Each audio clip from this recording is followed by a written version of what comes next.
Hi everyone. Wishing all of you a very happy 75th Independence Day.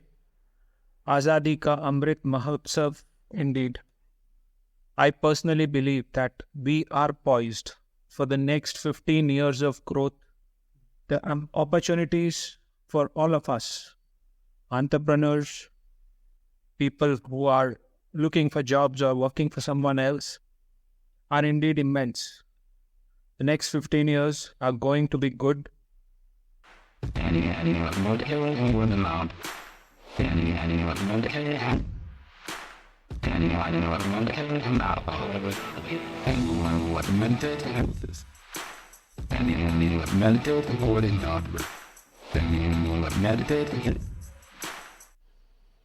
Now, coming back to the topic at hand, the kind of businesses which I believe are infinitely scalable.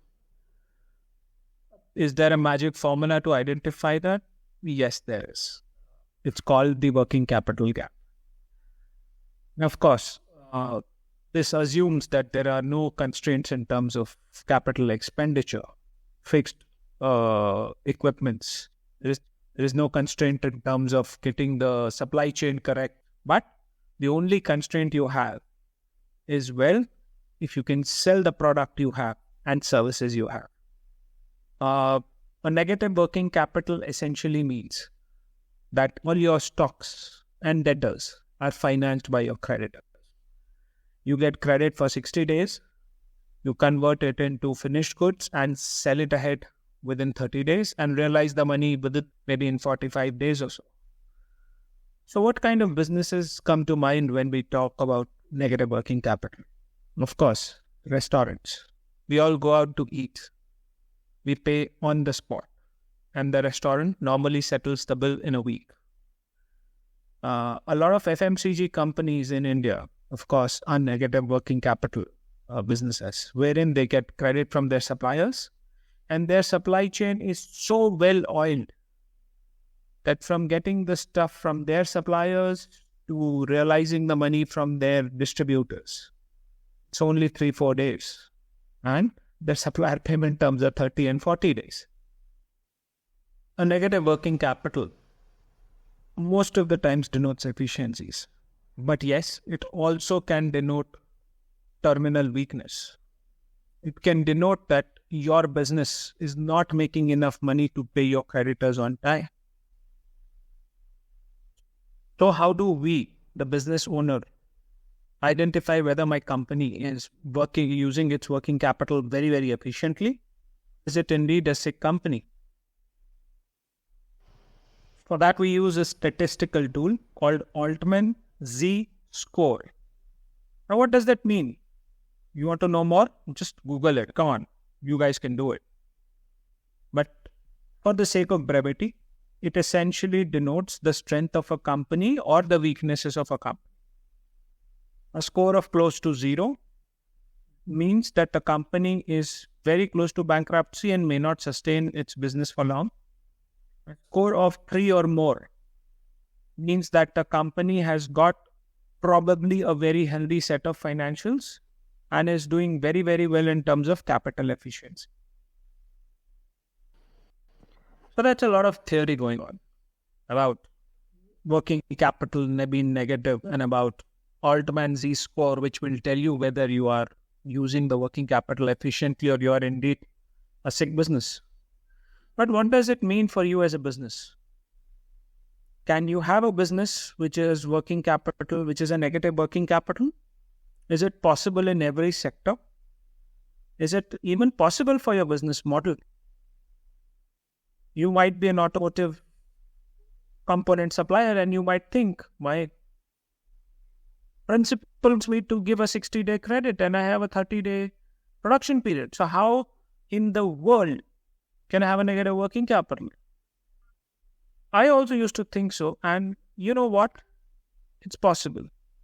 A negative working capital in every set of business, every kind of size of the company, and every single sector is possible.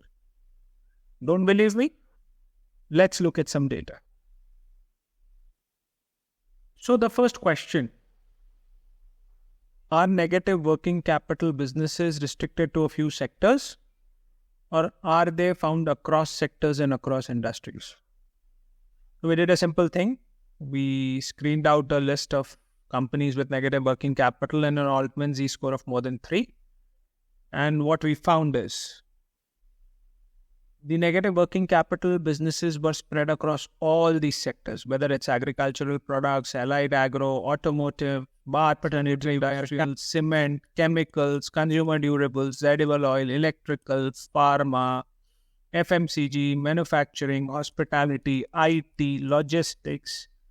You name it, it's there. So is it really the case where it's across a few industries? No, I don't think so. It's more or less spread across. And yes, your business can also be a negative working capital business. The second question, is it spread across a few market caps wherein a few large companies will have negative working capital at the cost of their suppliers, which generally are smaller companies? No, not really. Let's again have a look at this. This spread has companies with market cap as low as 68 lakhs, going up all the way to a couple of thousand crores.